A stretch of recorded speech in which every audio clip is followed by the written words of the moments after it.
राज्य शासनातर्फे पोलीस भरतीच्या नवीन जागा भरण्याचं काम सुरू असून यापूर्वी विद्यार्थ्यांना वय वाढीचे प्रस्ताव प्रलंबित आहे, तो प्रस्ताव मंजूर करून द्यावा अशी प्रमुख मागणी विद्यार्थी संघटनेच्या वतीने करण्यात आली। जिल्हाधिकारी यांना निवेदन देऊन ही मागणी केल्याची माहिती विद्यार्थी संघटनेचे पदाधिकारी तुषार देशमुख यांनी माहिती दिली। आज घडीला नुकतीच राज्य शासनाने 17,471 पदांची पोलीस भरती प्रक्रिया सुरू केली, परंतु या भरतीमध्ये 3 नोव्हेंबर 2022चा जो जी आर होता वयवाढीचा, त्या कालावधीमध्ये वाहन चालक, त्यासोबत बँड पथक, त्यासोबत कारागृह पोलीस भरती ही पूर्णतः बंद होती।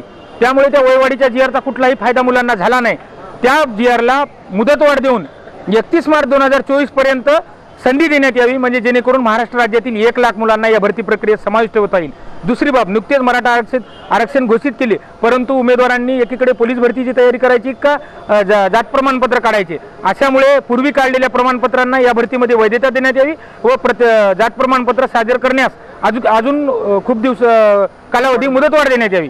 दुसरी बाब, नांदेड शहरामध्ये एक ऐन उमेदीचा प्रश्न, म्हणजे एवढ्या नांदेड शहर हे शैक्षणिक बाबतीत राज्यात 3 क्रमांकाला येते, पण नांदेड शहरात सरावासाठी मुलांना एकही मैदान उपलब्ध नाही। मुलांना बाहेर 5 ते 10 किलोमीटरवर सरावासाठी जावं लागते। दुसरी बाब, अनेक परभणी व हिंगोली इतर जिल्ह्यातील मुलांनी अभ्यासक्रम सोडून व सराव सोडून या नांदेड शहराला सोडण्यात पसंत केले। एकंदरीत खूप मोठ्या प्रमाणावर पोलीस भरतीच्या मुलांना सरावासाठी मोठ्या अडचणींना सामोरे जावे लागत आहे। आज काय केलं? आज निवेदनाचे दिले, नुकतेच आरक्षण घोषित झाले त्याबाबत प्रतिज्ञापत्र किंवा जात प्रमाणपत्र सादर करण्यास मुदतवाढ देण्यात यावी व वयवाढीचा जो जी आर होता त्याचेही 3 नोव्हेंबर 2022चा जो जी आर होता त्यास आणखी मुदतवाढ देण्यात यावी।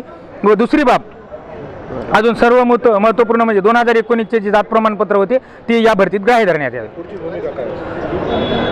या आमच्या तिन्ही मागण्यांना गांभीर्याने घेण्यात यावं राज्य सरकारने।